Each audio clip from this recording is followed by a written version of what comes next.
Syafi'i rahimahullah ta'ala. Jadi kita tapah risaulah insyaallah lah. Jadi dengan imam kita alim, kemudian yang kedua zuhud, kemudian yang ketiga wara, kemudian yang ketiga ahli ibadah. Tidur saja daripada Imam Syafi'i ternyata sudah boleh mengistinbat hukum. Kita celek mata pun belum paham hukum. Paham cerita tu? Imam Syafi'i tidur macam tu.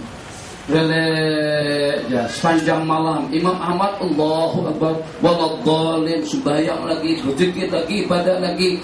Subuh-subuh ditanya sama Imam Ahmad, "Kaifa asbahta ya Imam?"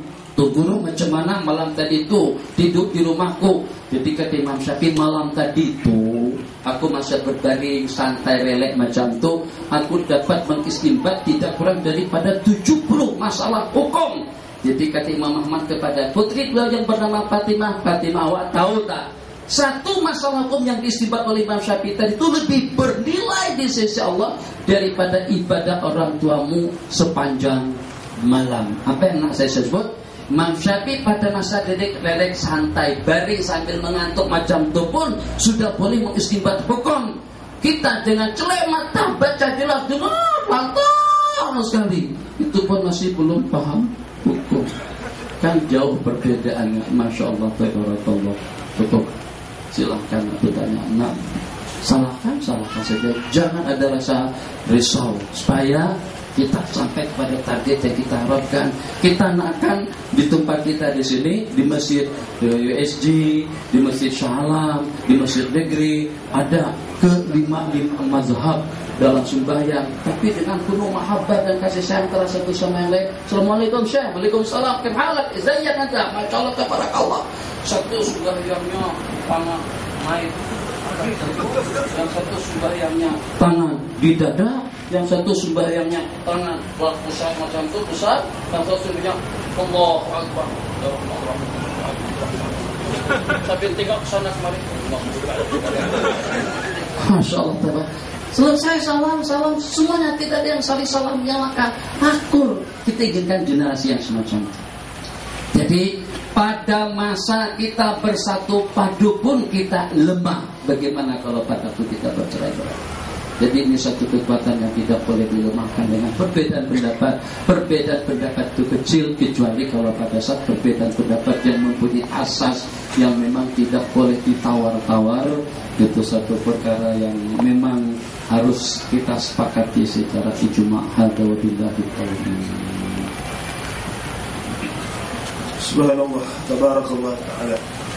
Alhamdulillah, sekian tugasan saya dalam memberikan persoalan mengikut kemampuan saya, ilmu saya sedikit.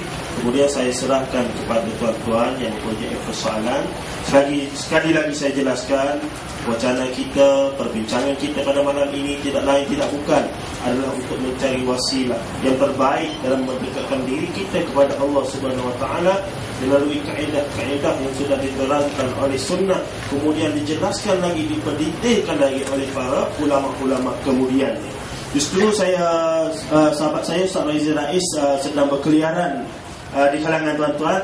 Mohon angkatkan saja tangan dan beliau akan menerpa. Okey, silakan saudara. Assalamualaikum warahmatullahi wabarakatuh.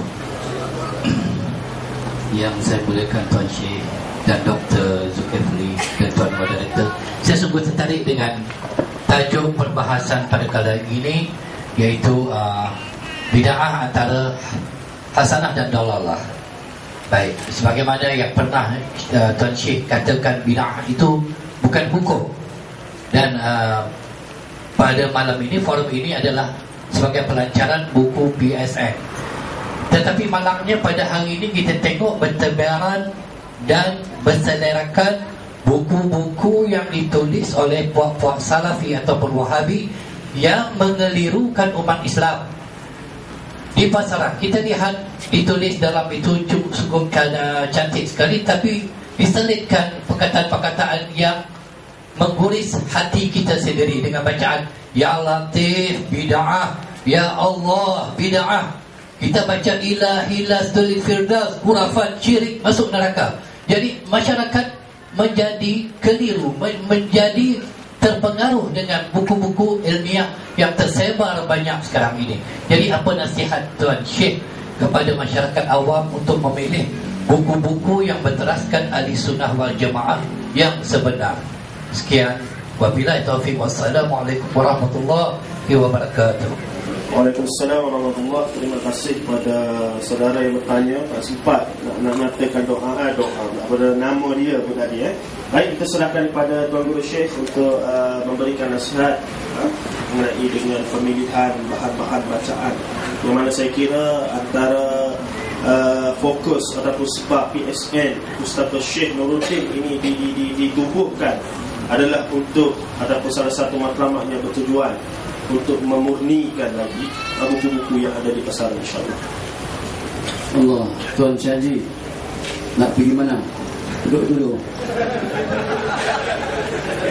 Tuan Haji, saya nak tanya, kalau pada saat kita nak beli kereta, terus ada yang mencadangkan kita beli jintu je, tentu dengan kita tidak akan langsung keluar duit dalam 53.000 kah atau 45.000 kah untuk kita beli jintu. Jangan-jangan ada yang lebih canggih, yang lebih elok daripada jintu yang selalu saya sebut dengan Efreto. Jadi untuk kita beli kereta saja kita tanya, jintu itu buatan mana? Proton kah, Pradoa kah, Jepun kah, Korea kah, apa? Itu kita tanyakan semacam itu, sedetil itu sebelum kita beli kereta. Takkan hal-hal yang berkenaan dengan masa depan agama dan akhirat kita langsung beli. Kita tengok dulu pengarangnya siapa, penulisnya siapa, dan juga pahamannya seperti apa. Jadi kalau untuk beli kereta, untuk beli pakaian, untuk beli keperluan sehari-hari kadang-kadang dengan kita tanyakan secara detail, lebih lagi kalau dengan perkara yang akan kita miliki atau juga dengan bahan bacaan yang akan kita pelajari, itu menyentuh langsung tentang agama dan masa depan kita beragama dan masa akhirat kita secara khusus. Saya rasa dengan perbandingannya semacam itu cukup mudah kita pahami. Jadi tengok dulu siapa pengarangnya, jadi wawasan pemikirannya seperti apa. Jadi kalau misalnya Tuan Haji balik daripada Mekah, buku-buku yang kita yang dibaca dikarang oleh bin Utsaimin, dikarang oleh Syekh bin Baz, dikarang oleh Saleh Fauzan, dikarang oleh Abdullah bin Hamid. Yang jelas itu mengarah pada satu pemikiran. Maka netral kita tidak akan mungkin mempunyai wawasan yang terbuka di saat dengan kita digodok dan juga dengan kita diberikan dengan maklumat-maklumat yang berbicara daripada satu belah pihak.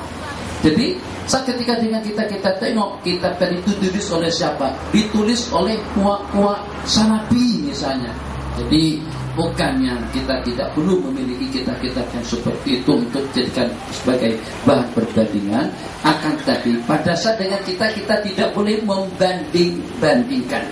Jadi katakan saja dengan kita mau baca mana, bukan tak boleh memilih, memang sudah ada pilihan Tuan Haji. Saya cerita sedikit. Dulu saya pada masa di Mekah tahun 74. Boleh kan? Cerita panjang mana? Cerita pendek aja. Kita kan perlu risau. Ini semuanya sudah pakat makan semuanya ada. Jadi tak perlu takut kesian nanti ada yang kelaparan, ada yang apa. Kalau lapar pun ada restoran-restoran yang 24 jam makan situ, pesan apa saja dan bayar sendiri. Masya Allah, tahun 74 saya pergi pada masa pergi ke Mekah. Itu kita daripada warga baca hanya dalam beberapa orang saja. Warga Indonesia pun juga dapat itu dengan jari maci. Jadi nak kawin, nak cari calon istri, nak pilih teman hidup, ya Allah susah sungguh. Kenapa? Sebab yang adanya setakat itu beberapa orang saja. Jadi pada saat pilihan tadi itu terhad, jadi dengan kita apa adanya lah, karena kita tak ada pilihan. Katakan saja yang itu udah bertunangan, yang itu udah punya anak, yang itu udah kawin, tinggal 2 orang lagi. Yang satu hudu, yang satu setengah hudu. Pilih yang mana satu? Bersatulah juga dengan mereka-mereka. Seketika tak nak ingin tahu tentang perbedaan pendapat di kalangan ulama itu adalah rahmat, hanya membaca buku-buku Salafi saja. Akhirnya lahir generasi Salafi. Tapi ada satu hal yang cukup indah saya suki. Ini nasihat kepada salah seorang kiai besar yang ada di Jawa Tengah, namanya Temboro. Jadi setelah Kiai Temboro tadi itu, setelah jumlah bilangan santri-santri beliau semakin berkurangan dari tahun ke tahun, maka pada waktu itu beliau juga cukup risau.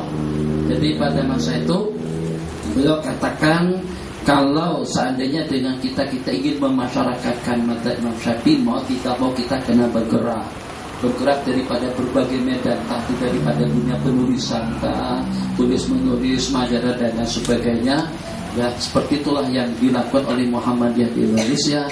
Jadi yang walaupun mungkin sekilas itu betul, tapi setelah kita cerna dan juga setelah kita pelajari ternyata mengelirukan. Tapi pada saat pahaman Wahabi dan Salafi itu mereka dibawa mereka ke sana kemari, di mana saja mereka ada kesempatan mereka bercakap, yang akhirnya pahaman Wahabi lah yang menyerap dalam pemikiran umat.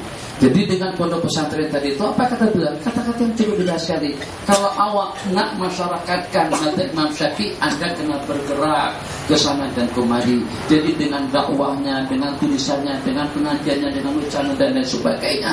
Kalau tidak, saat ketika dengan kita lengah, lalai, saat ketika dengan kita tidak memanfaatkan kemajuan teknologi sekarang, insya Allah mungkin dalam beberapa waktu ke depan, waliyadzubillah, yang ada haram, bid'ah, dhalalah, sesat, masuk neraka. Jadi mau tidak mau, kita bukan ingin bersaing, akan tetapi kita inginkan masyarakat kita paham, sehingga dengan kita boleh bertoleransi dalam hal-hal yang memang boleh untuk kita toleransikan. Hadza wabillahi taufiq. Untuk menjawab pertanyaan Tuan Haji tadi, beli kereta, pilih terlebih dahulu. Baik, demikian nasihat yang begitu bahagia daripada Tuan Guru Syekh Nuruddin kepada kita. Dan saya kira lepas ni insyaAllah Tuan Guru pun kena ada akaun Facebook insyaAllah untuk berhubung dengan kita semua. Seterusnya saya buka lagi persoalan dengan waktu yang sangat terhad ini pada okey, mana Ustaz Raiz?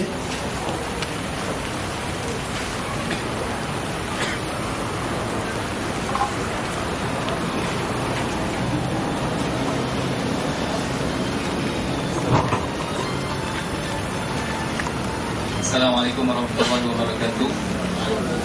Alhamdulillahirabbil alamin wa sallallahu ala sayyidina Muhammadin wa ala alihi wa sahbihi wasallam tasliman katsira. Saya Wafdi bin Huzail yang dihormati Tuan Syekh, Doktor, Ustaz Moderator dan seluruh kaum muslimin dan muslimat. Soalan saya ialah ringkas saja, tapi sebenarnya dah lama dah bermain dalam fikiran saya. Apabila bertemu dan bersemuka dengan golongan Wahabi ataupun Salafi, apabila kita terangkan bid'ah di mana yang telah sama-sama kita dengar daripada Al-Fadil Doktor dan Al-Fadil Tuan Guru, mereka akan berkata, kami bersetuju dengan anda semua bahawa perkara-perkara baru semuanya tidak, bukan semuanya yang bid'ah dan bola, bukan semuanya tercela dan bola lah. Tetapi kami maksudkan dengan bid'ah yang kami tentang ialah bid'ah yang khusus dalam ibadat. Jadi dia bagilah contoh kepada saya. Misalnya dia kata lafaz as-sayyidina, boleh tak saya pada-pada tambah dalam azan? Allahu Akbar dalam azan kita tak, seluruh dunia Islam Asyhadu anna Muhammadar Rasulullah. Kenapa kita tak tambah lafaz sayyidana?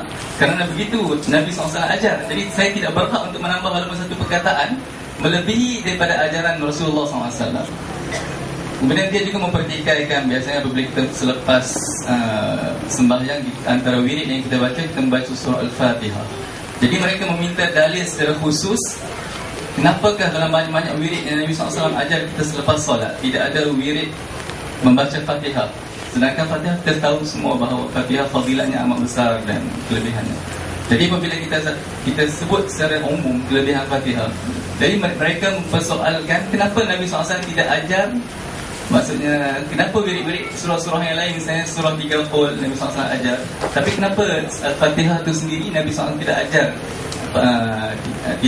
tidak ajar kita bacakan selepas solat kan?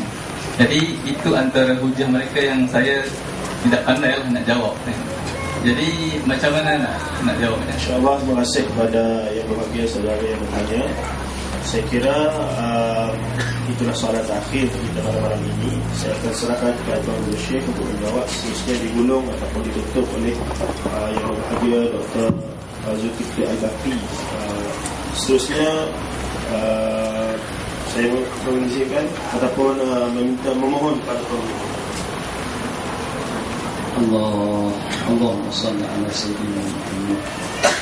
Jadi dikatakan baginda Nabi saja ajarkan kepada kita, ya kalau pada waktu kita bersalawat, kita bersalawat dengan mengucapkan qulu Allahumma shalli ala Muhammad. Jadi dari mana tambahannya dengan sayyidina Allahumma shalli ala sayyidina Muhammad yang berkenan dengan salawat. Kemudian sangat wajib sekali, takkan ada di antara daripada kita pada waktu mengumandangkan azan dengan wa asyhadu anna sayyidina Muhammadar Rasulullah misalnya, itu jelas tidak akan ada. Jadi kita kembali kepada penambahan sayyidana sebelum kita mengucapkan salat dan salam kepada baginda Nabi atau sebelum kita menyebut nama baginda. Terlepas daripada azan, sebab kepada banyak. Jadi mereka mengatakan ikut nas. Nas Nabi kita katakan qul Allahumma shalli ala Muhammad. Tak ada Nabi kita katakan qul ala sayyidina wa habibina wa syafi'ina wa tukhrina Muhammad. Semacam mana salawat sebagian daripada kita pada waktu kita bersalawat. Jadi pertanyaan yang timbul, kadang-kadang kita katakan takkan dengan kita tidak memberikan sanjungan kata-kata sayyidina penghulu kita wa qudwatina kepada Nabi Muhammad, sedangkan dengan gelaran-gelaran yang seumpama itu kita perkatakan kepada salah seorang daripada kita. Semalam itu biasa-biasa saja, belum diadakan pilihan raya, sebelum mendapatkan sokongan daripada orang ramai, sebelum naik pangkat menjadi yang berhormat. Pada masa itu biasa-biasa saja. Encik Azmi, Encik Marwan, oke-oke saja. Tapi pada masa mendapatkan sokongan ramai sehingga terpilih sebagai yang berhormat, pada saat nama yang berhormat tidak disebut, masalah tabarakallah merajuk semua. Awakku terhormat dengan aku, kenapa dengan gelaran aku tidak disebut? Itu bukan dalil. Tapi saya berikan suatu gambaran. Tetap itu atas kebijaksanaan daripada baginda Nabi. Ulama membahas tentang antara adab dengan perintah itu kira-kira mana yang lebih diutamakan. Ya tentulah kita akan lebih mengutamakan perintah daripada adab. Tapi dalam keadaan-keadaan tertentu, ternyata ada di antara daripada sahabat yang tidak mentaati perintah, justru lebih mengutamakan beradab dengan baginda berbanding dengan mematuhi perintah daripada Rasulullah. Nabi kita isyarat, ini cerita secara ringkas saja. Nabi kita sedang sakit, penat. Beberapa waktu kemudian Nabi kita terasa sehat sehingga juga, terus Nabi kita ke masjid. Lepas itu, saat ketika Nabi kita sudah sampai ke salat, yang pada saat itu yang bertindak sebagai imam adalah Sayyidina Abu Bakar As-Siddiq radhiyallahu ta'ala anhu. Jelas-jelas Nabi kita perintahkan dengan isyarat kepada Sayyidina Abu Bakar untuk tetap saja menjadi imam. Tapi ternyata Sayyidina Abu Bakar mundur teratur. Maka dengan baginda pun tampil ke depan untuk meneruskan sembahyang berjamaah. Selepas sembahyang Nabi kita tanyakan, apa saja yang mencegah kamu untuk tidak kekal jadi imam? Itu kan perintah. Kalau perintah berarti wajib. Jadi kata Sayyidina Abu Bakar, maka nanti ibni Abi Quhafah ayat taqaddama ma'ala Rasulillah sallallahu alaihi wasallam. Tidak sepatutnya putra daripada Abi Quhafah berada di hadapan Rasul, mengimami Rasul sallallahu alaihi wasallam. Jadi kata ulama, di sini antara adab dengan perintah. Ikut perintah, teruskan sembahyang. Jadi dengan beliau beranggapan tidak mengapalah dengan aku meninggalkan perintah dalam rangka ta'zim, memberikan penghormatan dan penghargaan kepada baginda Nabi. Macam itulah juga cerita tentang Sayyidana. Jadi tetap saja dengan kita tidak membid'ahkan seseorang yang menambahkan Sayyidana saat ketika menyebut nama baginda Rasulullah SAW. Kenapa? Sebab kalau pertimbangannya itu adalah karena untuk berada sebagai tanda hormat dan ta'zim, sebagaimana yang baginda Ali lakukan. Hada ma'ahida bihi Muhammadun Rasulullah. Jadi kata Amr bin Suhail atau kata yang mewakili orang-orang Quraisy pada perdamaian Hudaybiyah tahun ke-6, jangan ditulis Rasulullah, Kalau seandainya kami tahu itu beliau dia adalah pesuruh Allah, tentu kami akan percaya dan beriman. Tulis, ini perjanjian Muhammad bin Abdullah kepada orang-orang Quraisy. Nabi kita perintahkan baginda Ali untuk menyapu, untuk memadamkan Rasulullah. Baginda Ali tak perintah pada saat itu. Jadi ala kulli hal, kalaulah dikatakan itu masalah khilafi, dan itu dikatakan menurut sudut pandang Anda yang berbeda dengan pandangan aku, paling tidak dia juga memberikan penghormatan dan penghargaan kepada yang punya pandangan seperti itu. Dahulu kalau tidak salah di Dewan Bahasa pernah saya katakan, pendapat kalian yang kalian katakan itu betul pun tidak ada jaminan itu betul. Jadi kita pada posisi yang sama. Anda beranggapan pendapat aku ini salah, seperti yang dimisalkan tadi tentang menambah Sayyidana, atau juga tadi yang disebut sama Tuan Haji sebelumnya tentang wirid ya Latif, atau juga dengan ilah-ilah sulit Firdausi A'la, dan juga dengan dikit-dikit yang seumpamanya. Kalau kita dengan alasan-alasan yang kita sebutkan, banyak dalil-dalil yang secara umum yang menggalakkan kepada kita untuk kita berzikir dan untuk kita beramal sebanyak-banyaknya, dan juga banyak kita temukan dalil daripada kejadian-kejadian yang berlaku di zaman sahabat secara khusus. Kalau mereka katakan itu kena mendapatkan restu daripada Rasul, tapi sebelum mendapatkan restu daripada Rasul, dari mana sahabat sampai berinisiatif untuk melakukan sesuatu yang tidak pernah diajarkan oleh Rasul Sallallahu Alaihi Wasallam? Jadi seperti pada masa berektidal, tambahnya panjang sungguh. Nabi kita tak pernah ajar semacam itu. Sami'allahu liman hamidah. Sahabat tadi itu di belakang menyahut, Rabbana walakal hamd, hamdan katsiran thayyiban mubarakan fi. Nabi kita tanyakan pada saat itu, Madal khairu anifan, siapa yang bercakap tadi itu? Awak dapat daripada mana? Aku tak pernah ajar semacam itu. Itu mana daripada pertanyaan Rasul.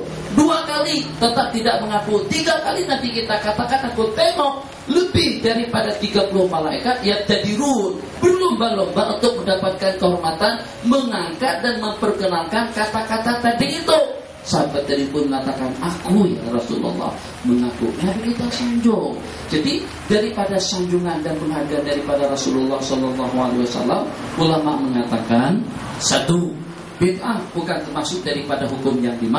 Justru tiap perkara baru itu akan kita hakimi, akan kita hukumkan dengan salah satu daripada hukum yang 5. Yang pertama, kemudian yang kedua, tiap perkara baru perlu kita simak dan perlu kita pelajari terlebih dahulu. Apa ada hubung kaitnya dengan agama, apa ada hubung kaitnya dengan hukum, apa ada hubung kaitnya dengan dalil-dalil yang am. Kalau memang masih terpayungi dan ada landasannya, seperti yang tadi disebut pada permulaan bahwa kita minhu ma laysa minhu, kalau itu sudah termasuk dalam lingkaran agama atau juga dengan panduan hukum daripada Sayyidina Rasulullah SAW, itu satu hal yang kurang bijak kalau kita katakan termasuk daripada perkara bid'ah dhalalah. Jadi untuk dengan tambahan Sayyidana atau juga tentang tadi satu lagi yang kedua, membaca Fatihah. Masya Allah, tabarakallah, membaca Fatihah selepas sembahyang. Memang Nabi kita tak pernah buat. Kalau kita inginkan Nabi kita buat segala-galanya, Nabi kita tidak cukup berdakwah membawa agama dalam jangka 23 tahun. Nabi kita harus hidup dalam usia 1000 tahun atau lebih daripada 1000 tahun. Sebab banyak lagi perkara-perkara yang berkembang setelahnya. Tuh kalau kita baca Fiqh al-Mazahibul Arba', ada berapa ribuan, banyak. Baik itu di kalangan salafi, masalah-masalah yang istibah sama mereka, atau juga di kalangan ashabul Mazahibil Arba'ah, itu tidak semuanya tuntas dibahas di dalam hadis-hadis Rasul. Dan juga ulama mengatakan berapa banyak perkara-perkara baik yang Nabi kita tinggalkan karena dengan berbagai pertimbangan. Nabi kita bersabda, laula an asyqa ala ummati, kalau karena tidak akan menyusahkan, kalau bukan karena akan menyusahkan umat, niscayalah mereka akan kuperintahkan bersiwak pada tiap kali berwudu. Nabi kita tak perintahkan kita karena itu akan menyusahkan umat. Berarti pada saat Nabi kita meninggalkan sesuatu, tak boleh kita katakan Nabi kita tinggalkan, Nabi kita taubat berarti hukumnya bid'ah. Tidak seperti itu. Kenapa? Sebab kadang-kadang Nabi kita tinggalkan kena mempertimbangkan satu maslahat.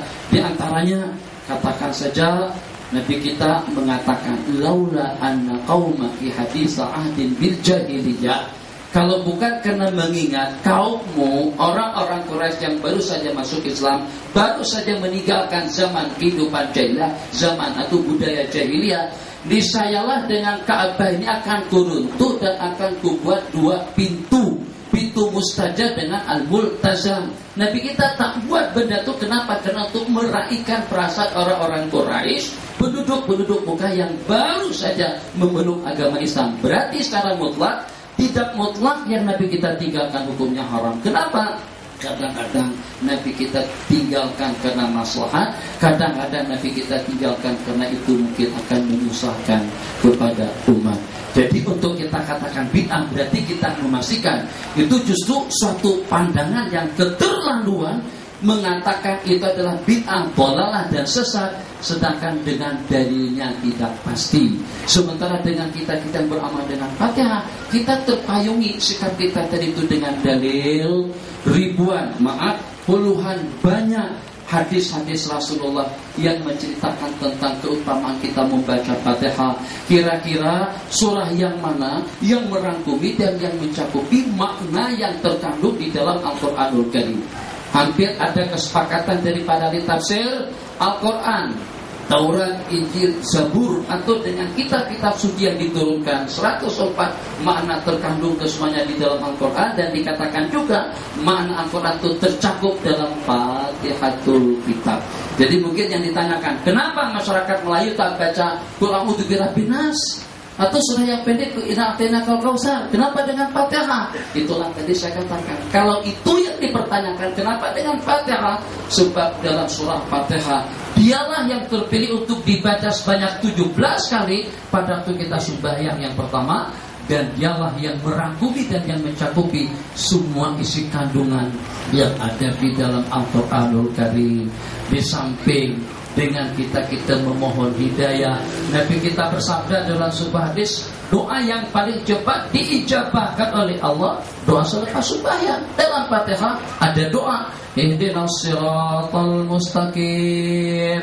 Kalau seandainya kita cari-cari alasannya pun atau dalilnya pun, taklilnya, alasannya, hikmahnya semacam ini, kalau mereka tidak terima tidak problem, tapi jangan sampai mengatakan itu sesat. Mengatakan sesat, mengatakan dhalalah berarti mengatasi atau mendahului ketetapan Al-Maula Jalla wa'ala yang dengan baginda belum pernah katakan itu sesat. Bagaimana dengan kita memberanikan diri, membijaksanakan diri atau menginisiatifkan diri untuk memperkatakan sesuatu yang Nabi kita tak pernah kata itu bid'ah. Awak katakan bid'ah, kenapa? Apa juga dalilnya? Kalau tak ada dalil, kita juga tak ada dalil, kita pada posisi yang sama. Pendapat Anda beranggapan itu betul, mungkin salah. Pendapatku salah, tapi mungkin saja betul. Kalau itu yang menjadi slogan kita, aman, damai, tenteram, insya Allah akan lahir generasi yang bertoleransi antara sesama kita. Hada wabillahi taufiq wal hidayah. Alhamdulillah, saya kira penjelasan itu mampu merukai persoalan.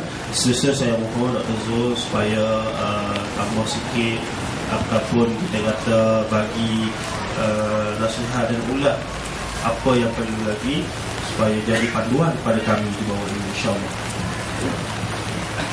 Terima kasih hadirin hadirat muslimin muslimat yang dirahmati Allah. Mungkin saya akan sebut 2 nokta sahaja. Yang pertama sekali, untuk nak dapat panjang lagi isu-isu macam ni, saya rasa kena baca buku Mawsu'ah Bid'ah. InsyaAllah sahabat kita, tuan guru juga mungkin menyemak buku tersebut. Jadi sudah pasti ia lebih detail dengan dalil-dalil dan hujah-hujahnya.